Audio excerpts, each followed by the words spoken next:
Биосфера и импульсы сознания. География издавна включала в сферу своего изучения взаимоотношения людей с природной средой.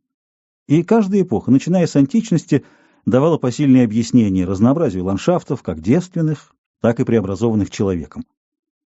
В XX веке эта проблема приобрела еще большую актуальность в связи с необходимостью охраны природы. Поэтому вопрос о механизме взаимодействия социосферы и техносферы с природной средой оказался особенно важным. Но что же такое сам этнос? Это тот или иной коллектив людей, динамическая система, противопоставляющий себя всем прочим аналогичным коллективам, мы и не мы, имеющий свою особую внутреннюю структуру и оригинальный стереотип поведения.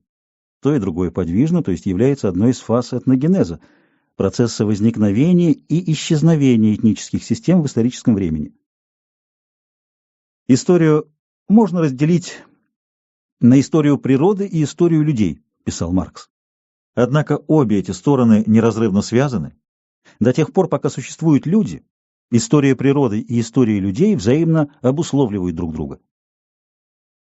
Именно этносы являются феноменами, в коих осуществляется взаимодействие природной среды с производственной деятельностью, со всей материальной и духовной культурой людей.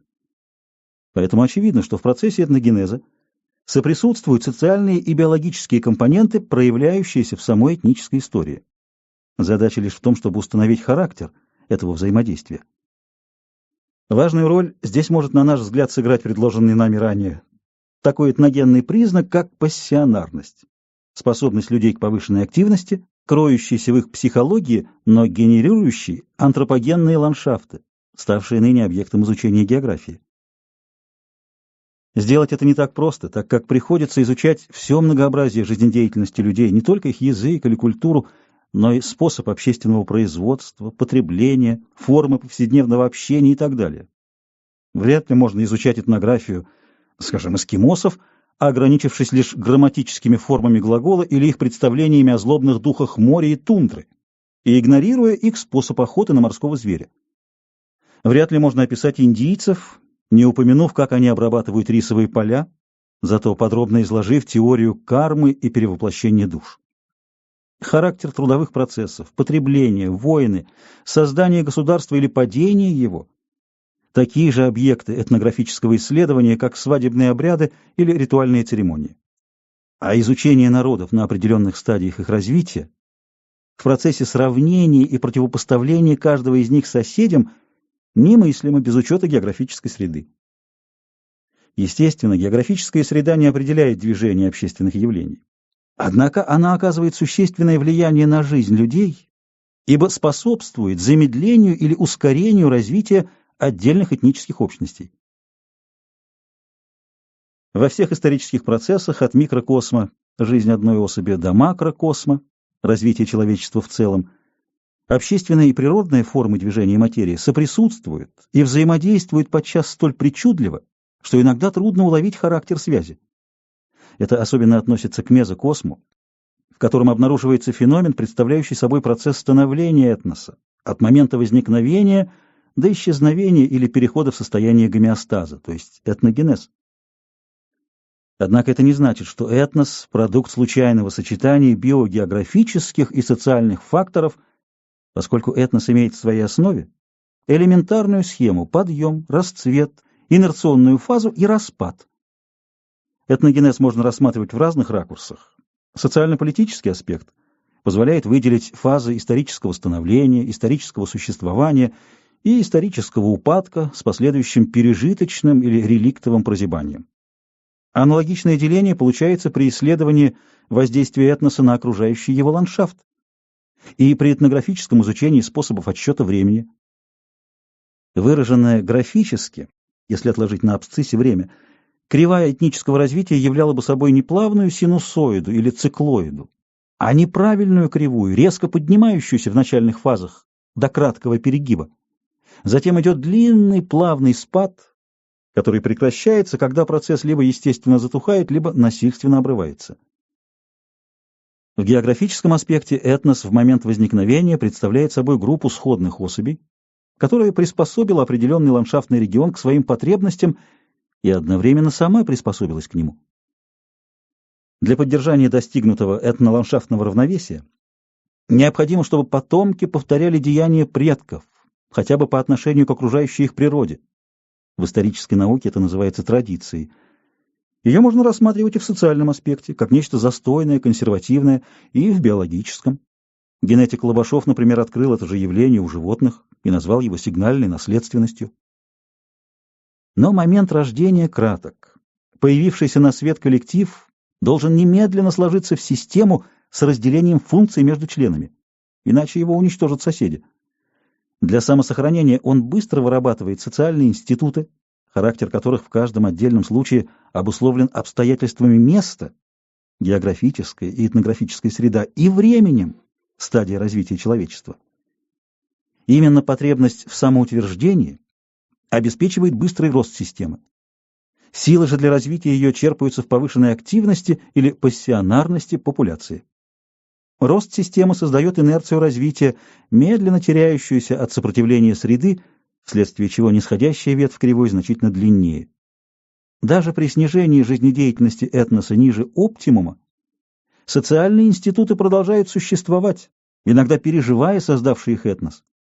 Так римское право прижилось в Западной Европе, хотя античный Рим и гордая Византия превратились в воспоминания. Но если на абсциссе отложено время, то на ординате та форма энергии, которая стимулирует процессы этногенеза, то есть пассионарность.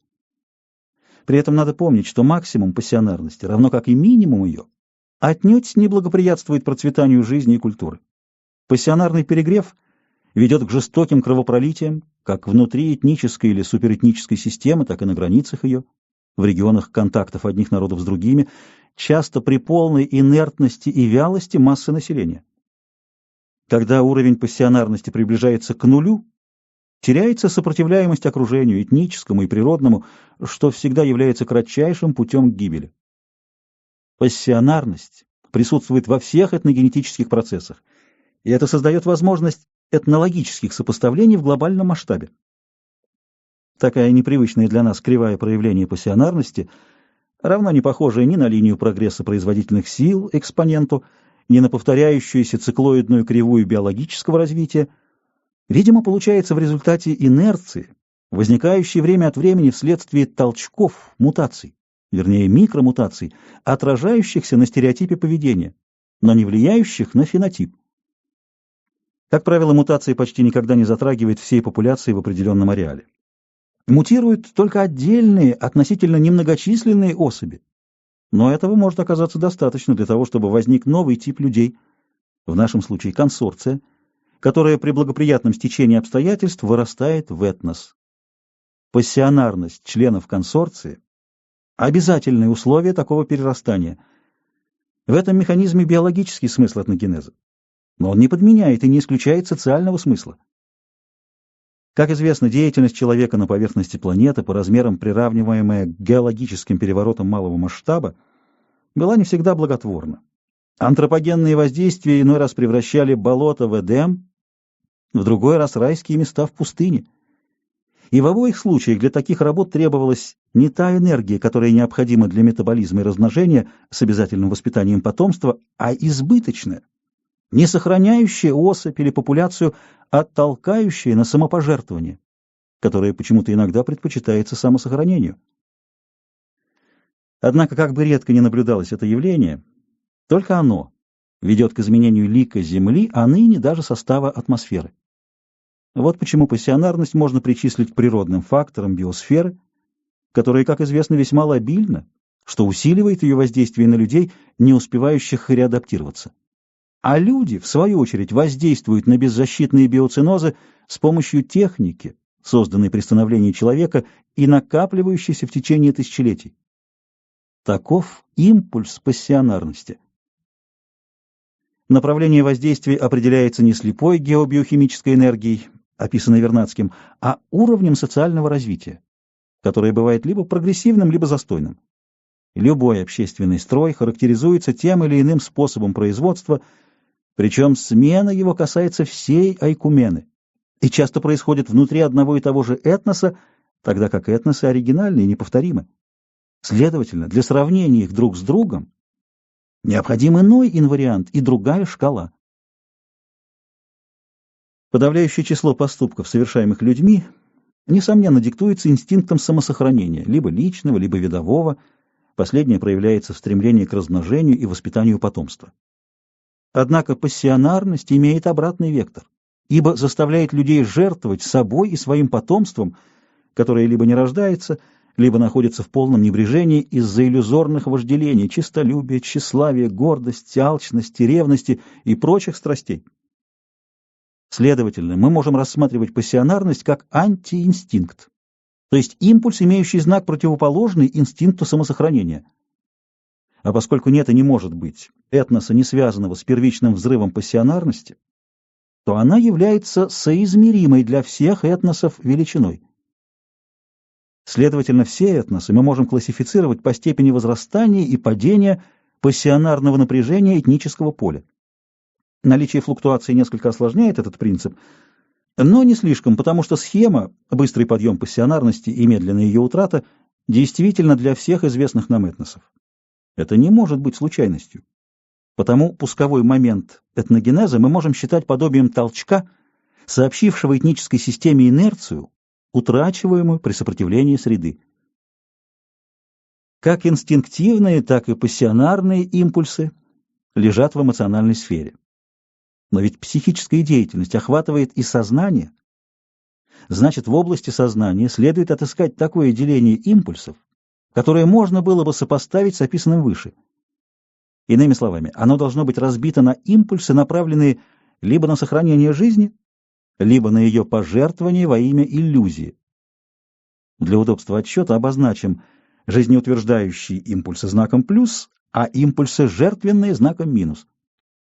Тогда эти параметры можно развернуть в плоскостную проекцию, похожую на привычную систему декартовых координат, причем отметим, что положительные не значит хорошие или полезные, а отрицательные плохие. Так в физике катионы и анионы, а в химии кислоты и щелочи не имеют качественных оценок. Вообще надо отметить, что только внутри общественного развития есть смысл противопоставлять прогресс застою и регрессу. Поиски осмысленной цели в дискретных процессах природы – неуместная телеология. Как горообразование в геологии ничем не лучше денудации, а зачатие и рождение – такие же акты жизни организма, как смерть, так и в этнических процессах отсутствует критерий лучшего. Однако это не значит, что в этногенезе нет системы, движения и даже развития, но главным определяющим его признаком, как в любом колебательном движении, является ритм и большая или меньшая напряженность. Положительным импульсом сознания будет только безудержный эгоизм, требующий рассудка и воли для осуществления себя как цели. Под рассудком мы условимся понимать способность выбирать реакции при условиях это допускающих, а под волей – способность совершать поступки согласно выбору. Следовательно, все чувственно-рефлекторные действия особей из этого разряда исключаются, равно как и поступки, совершенные по принуждению других людей или достаточно весомых обстоятельств. Но ведь внутреннее давление, диктуемое либо инстинктом, либо пассионарностью, также детерминирует поведение. Значит, и его надо исключить наряду с давлением этнического поля и традиций. Для свободных или эгоистичных импульсов остается небольшая, но строго очерченная область, та, где человек несет за свои поступки моральную и юридическую ответственность. Тут мы опять сталкиваемся с невозможностью дать дефиницию практически ненужную. Коллективный опыт человечества четко отличает вынужденные поступки от преступлений. Убийство при самозащите отличается от убийства с целью грабежа или мести, обольщение от изнасилования и так далее. В середине XIX века делались попытки отождествить такие поступки, но это было беспочвенное резонерство. В наше время очевидно, что сколь бы ни была разумна забота человека о себе, это не дает ему основания сознательно нарушать права соседей или коллектива. Разумному эгоизму противостоит группа импульсов с обратным знаком. Она всем хорошо известна, как, впрочем, и пассионарность, но также никогда не выделялась в единый разряд. У всех людей имеется странное влечение к истине, стремление составить о предмете адекватное представление, к красоте, к тому, что нравится без предвзятости, и к справедливости, соответствию морали и нравственности. Это влечение сильно варьирует в силе импульса и чаще всего ограничивается постоянно действующим разумным эгоизмом. Но в ряде случаев оно оказывается более мощным и приводит особь к гибели не менее неуклонно, чем пассионарность. Оно как бы является аналогом пассионарности в сфере сознания и, следовательно, имеет тот же знак. Назовем его аттрактивностью, от латинского attractio – влечение. Природа аттрактивности не ясна, как, впрочем, и природа сознания, но соотношение ее с инстинктивными импульсами самосохранения и с пассионарностью такое же, как соотношение двигателя и руля. Равным образом соотносится с ними разумный эгоизм, антипод аттрактивности. Но нужно ли такое сложное построение и для чего? В биологической природе инстинктивных импульсов можно не сомневаться. Как желание долго жить, так и тяга к воссозданию себя через потомство – биологический признак, свойственный человеку как виду. Но если так, то его величина в смысле воздействия на поступки особи в хронологических рамках определенного исторического периода должна быть стабильна. Это значит, что тяга к жизни у всех живущих, живших и тех людей, которые еще только будут жить, в каждом отдельном случае одна и та же. На первый взгляд это противоречит наблюдаемой действительности. В самом деле, есть сколько угодно людей, не ценящих жизнь. Разве мало случаев самоубийства? Бывает, что родители бросают детей на произвол судьбы, а иной раз и убивают. И это наряду с дезертирами, уклоняющимися от войны, с теми, кто ради спасения жизни терпит оскорбления, родителями, отдающими жизнь за детей, часто недостойных и неблагодарных. Огромный разброс данных. Кажется, что системы в сумме наблюдаемых явлений нет. Не напоминает ли все это представление древних о том, что тяжелые тела падают быстрее легких?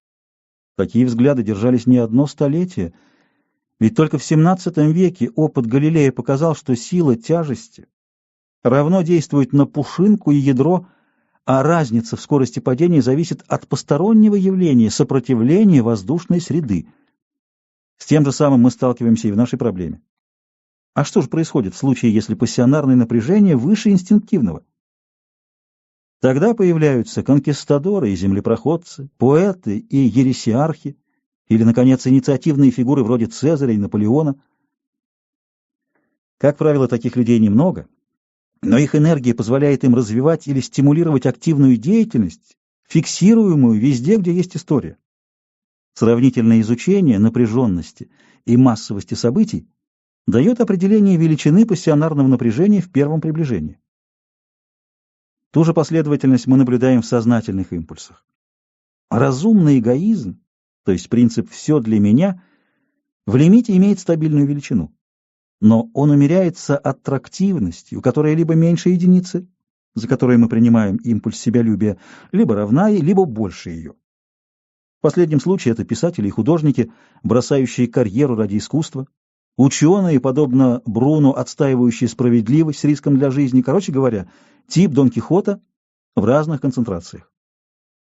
Реальное, поддающееся наблюдению поведение особи складывается из двух постоянных и двух переменных величин.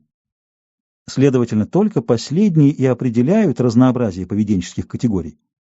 Собственно говоря, все описанные импульсы подходят под принятые в физиологии определения доминанта. Для нашей задачи необходимо выделить несколько определенных доминант, оставив без внимания остальные. Например, либидо, половой инстинкт, как не имеющий для нашей темы значения, и еще важнее – установить векторность избранных доминант, что позволяет уловить их взаимоотношения. Для изучения психологии отдельной особи предлагаемая точка зрения и система отсчета дает очень мало. Поскольку уровень пассионарности является прирожденным признаком, то соотношение величин не меняется. Что же касается аттрактивности, то она меняется под воздействием других людей, учителей, друзей, учеников, и значит изменчивость ее является свойством коллектива, а не особи. Зато при изучении этногенеза принцип предложенной концепции весьма удобен, хотя при настоящем уровне знаний и возможностей результаты могут быть выражены в условных соотношениях.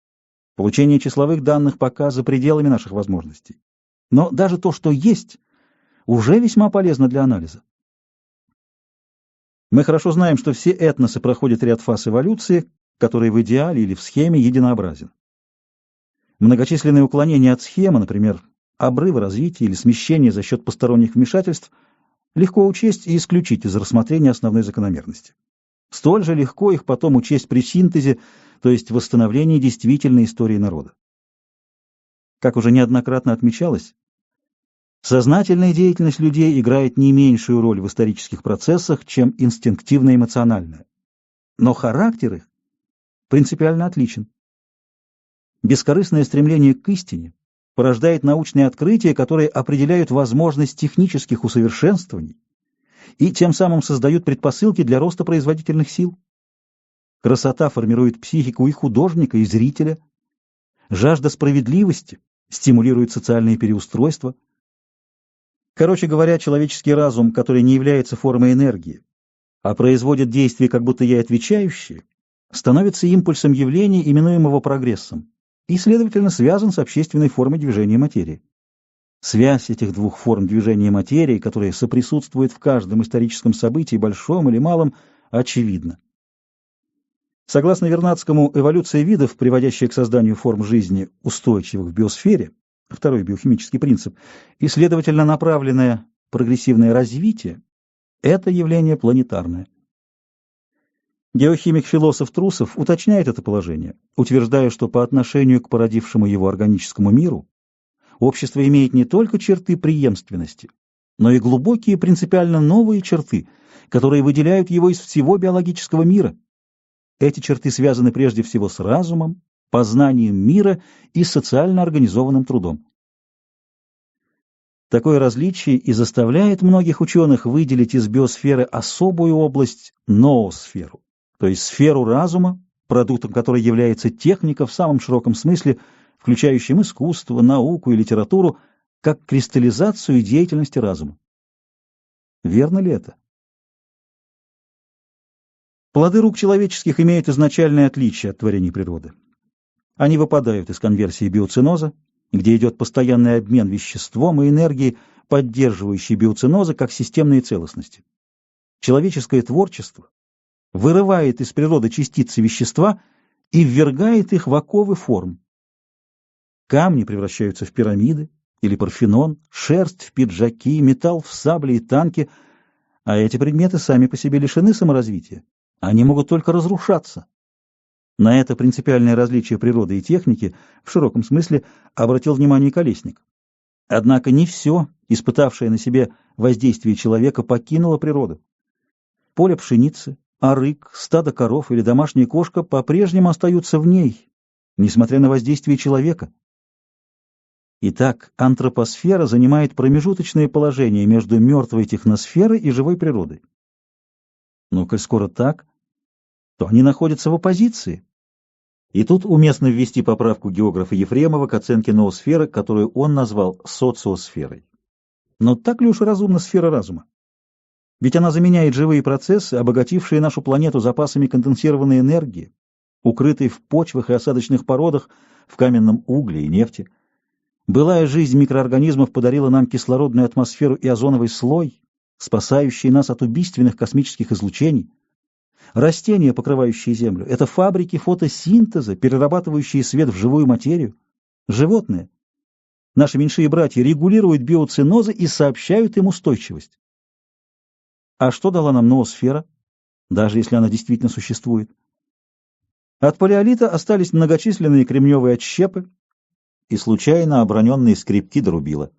От неолита — мусорные кучи на местах поселений. Античность представлена развалинами городов, а средневековье — замков. Даже тогда, когда древние сооружения целиком доходят до нашего времени, как, например, пирамиды или Акрополь, это всегда инертные структуры, относительно медленно разрушающиеся. И вряд ли в наше время найдется человек, который бы предпочел видеть на месте лесов и степей груды отходов и бетонированные площадки. А ведь техника и ее продукты — это овеществление разума. Что же касается произведений гениальных поэтов или философов, то они остаются в памяти людей, не образуя никакой особой сферы.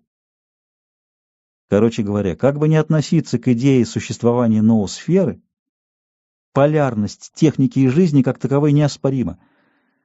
Но в наше время определилась ясная тенденция к снижению этого противоречия.